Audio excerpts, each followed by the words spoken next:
Hey guys, Dan Hood, Big DH 2000 here. This next one is actually a double header, if you will. Darren Cook, sometime back, contacted me and let me know he had met somebody out at the Bushcraft Festival here in Georgia.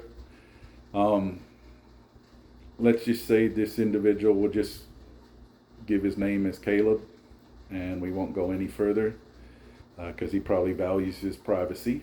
So we'll leave it at that. But let's just say Kaleb is built very uniquely. Um, I believe he's somewhere between 6'7" and 6'8", and he's built to match. So he's not some guy who can just go to a standard store and buy a slingshot that'll fit his hands. Okay, he probably wears a 3XL or a 4XL glove. So anyway, Darren dug through his pile of naturals he had to find one because Kaleb wanted to be part of the slingshot build that Darren was hosting. So Darren found him something to make do with, but asked me if I would consider doing a few things. So we'll start with this one. When I started this, I thought it was black locust when I started, and then I started cutting into it and realized it's actually Osage orange. I have no idea how I ended up with such a massive Osage orange for it.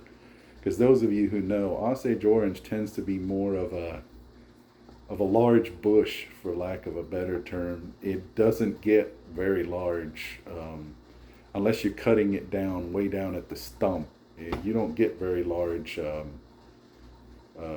forks. But anyway, I made this. This is a size of little plinker I used to make. I can't remember if it's 110 or 120, the normal size, but it's a nice big size. You can see it still fits my hand. I'm right on the edge of double XL gloves. Just need, I use a double XL glove is comfortable for me. An XL glove I can squeeze into if I absolutely have to, but I prefer double XL gloves. So I just made this slightly bigger than my hand would normally hold. It's still comfortable. I can still shoot it, but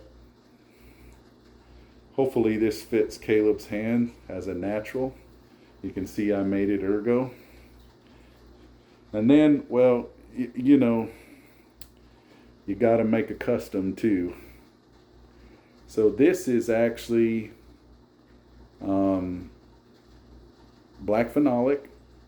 You can see I left the industrial look to it, perfectly smooth.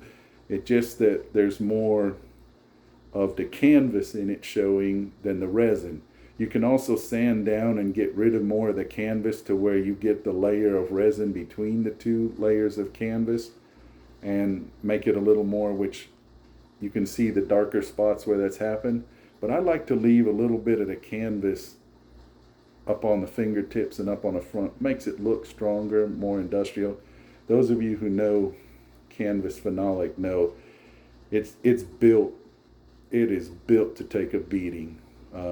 Some of it is used in electrical work, electrical paneling. The natural color phenolic is used in engine parts. So this stuff is just, it's like space age level. I put a little bit of red G10 in there, got to have some Georgia color to it, and then you can see the marble, what looks like marble is actually Corian. Okay, they call it black marble Corian. Okay, just put that in. Now you can see this thing is a beast. Like I said before, I wear a double XL glove. You can see I can hold it comfortably. I can shoot this, and I've already test driven it and everything. But you see it's got a little room on it for a hand bigger than mine. And hopefully this works. Okay. I'll be honest with you. I've never made a slingshot this big before. At least not for somebody who could actually shoot it. I've made like trophy looking things before. But this is the first. And hopefully Kaleb enjoys these. I got to ship these out. And hopefully then he can join us at the next Bushcraft Festival or next Slingshot event, and we can have a good time shooting together. Take care, y'all.